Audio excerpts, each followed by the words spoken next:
Hello friends, welcome back to Annie's kitchen. ఇవాల్టి మన recipe వచ్చేసి ఆలు మిర్చి బజ్జీ. ఈ వర్షాకాలంలో వేడివేడిగా స్పైసీగా ఉండేటువంటి మిర్చి బజ్జీ తినడం ఒక గ్రేట్ ఎక్స్పీరియన్స్ కదా. మరి ఆ ఎక్స్పీరియన్స్ మరింత ఎన్హాన్స్ చేస్తుంది ఈ పొటాటో స్టఫింగ్ మిర్చి బజ్జీ.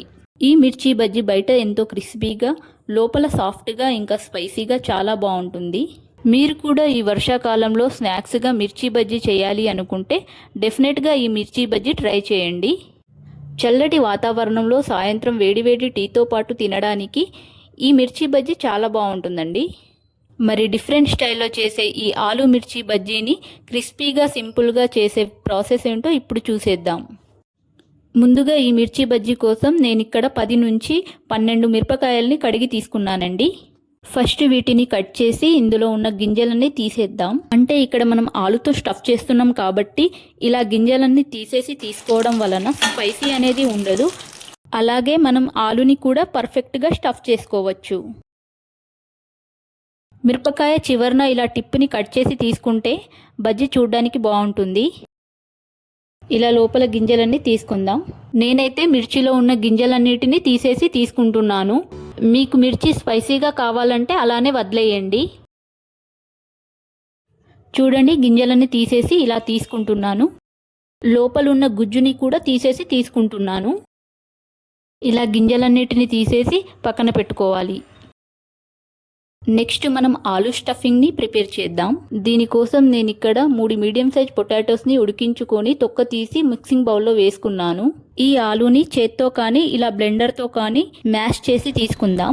ఇప్పుడు ఇందులో కట్ చేసి పెట్టుకున్న ఉల్లిపాయ ముక్కల్ని, కట్ చేసిన కొత్తిమీర తురుముని, 1/2 teaspoon garam masala, 1/2 teaspoon పసుపు, 1/2 టీ స్పూన్ వాముని, రుచికి సరిపడా ఉప్పు, 1/2 టీ స్పూన్ కారంని వేసుకొని కలుపుకోవాలి. ఇలా బ్లెండర్తో కాకుండా చేత్తో మిక్స్ చేస్తే మనం వేసిన ఇంగ్రీడియంట్స్ అన్నీ బాగా మిక్స్ అవుతాయి. ఇలా పొటాటో స్టఫింగ్ని కలిపి తీసుకోవాలి.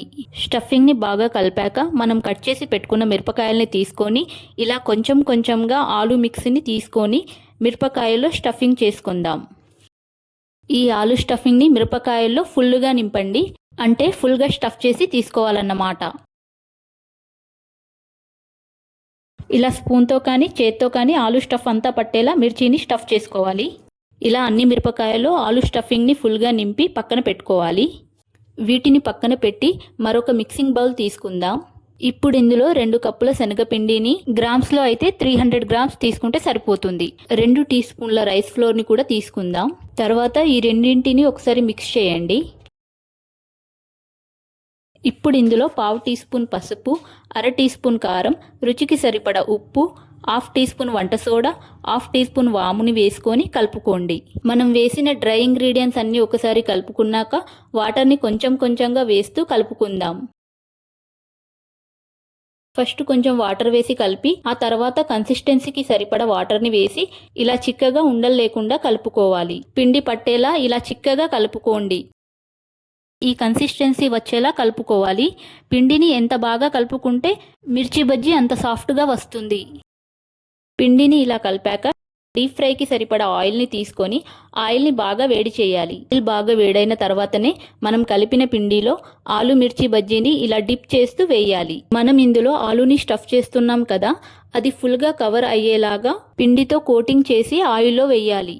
స్టఫింగ్ చేసిన ఆలు అనేది కోటింగ్ సరిగ్గా ఇవ్వకపోతే ఆయిల్లో వేయగానే స్టఫింగ్ మొత్తం ఆయిల్లో కలిసిపోతుంది. అలాగే మిర్చి బజ్జీని వేసిన వెంటనే టర్న్ చేయకుండా ఒక 2 నిమిషాల తర్వాత టర్న్ చేస్తూ గోల్డెన్ బ్రౌన్ కలర్ వచ్చేంత వరకు బాగా ఫ్రై చేసుకోవాలి. చూసారు కదా, ఇలా లైట్ గోల్డెన్ బ్రౌన్ కలర్ వచ్చేంత వరకు ఆయిల్లో ఫ్రై చేసి ఒక పేపర్ ప్లేట్లో కానీ హోల్స్ ఉన్న బౌల్లో కానీ తీసుకోవాలి. అయితే ఇక్కడ చూడండి, మిర్చి బజ్జీకి పిండి ఈవెన్గా కోటింగ్ అవ్వాలంటే ఇలా ఒక గ్లాస్లో పిండిని పోసుకొని మిర్చిని డిప్ చేసి 1 సెకండ్ ఇలా వదిలేస్తే ఎక్సెస్ పిండి అంతా కిందికి జారుతుంది. ఈ మిర్చి బజ్జీని ఫ్రై చేసేటప్పుడు లో ఫ్లేమ్లో, మీడియం ఫ్లేమ్లో కాకుండా ఓన్లీ హై ఫ్లేమ్లో మాత్రమే ఫ్రై చేసుకోవాలి. మిర్చి బజ్జీ మాడిపోకుండా ఇలా కలుపుతూ ఫ్రై చేసుకోవాలి. చూడండి, బజ్జీ ఎంత సాఫ్ట్గా క్రిస్పీగా వచ్చిందో. ఇలానే మిగతా బజ్జీలను కూడా మంచి కలర్ వచ్చే వరకు ఫ్రై చేసి తీసుకుందాం. బజ్జీలను మరీ ఓవర్లోడ్ చేయకుండా 3 నుంచి 4 వరకు మాత్రమే ఫ్రై చేసుకోండి. అప్పుడే ఈ బజ్జీలో పిండి అనేది ప్రాపర్గా కుక్ అవుతుంది. ఇలా గోల్డెన్ బ్రౌన్ కలర్ వచ్చే వరకు ఆయిల్లోనే బాగా డీప్ ఫ్రై చేసుకోవాలి. చూసారు కదా బజ్జీ ఎంత క్రిస్పీగా సాఫ్ట్గా మంచి కలర్లో వచ్చిందో. ఇలా ఫ్రై చేసిన బజ్జీలని ఒక ప్లేట్లో తీసుకుందాం. అదేవిధంగా మిగిలిన ఆలు స్టఫింగ్ తోటి బాల్స్ చేసి పిండిలో డిప్ చేసి ఆయిల్లో వేసుకుంటున్నాను. చాలా ఈజీగా సింపుల్గా ఆలు బజ్జీని కూడా ప్రిపేర్ చేసుకోవచ్చు.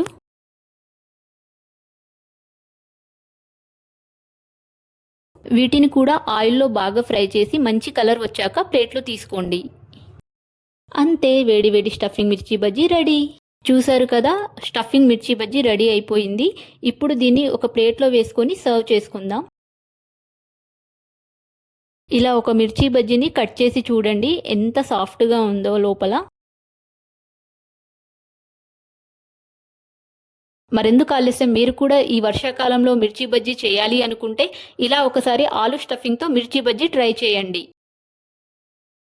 ఈ మిర్చి బజ్జీ టీతో పాటు తింటే చాలా బాగుంటుంది. మీరు కూడా ఒక్కసారి ట్రై చేసి కామెంట్ సెక్షన్లో కామెంట్ చేయండి. ఈ రెసిపీ గనక మీకు నచ్చితే మీ ఫ్రెండ్స్ అండ్ ఫ్యామిలీ మెంబర్స్కి షేర్ చేసి లైక్ చేసి కామెంట్ చేయండి. Thanks for watching.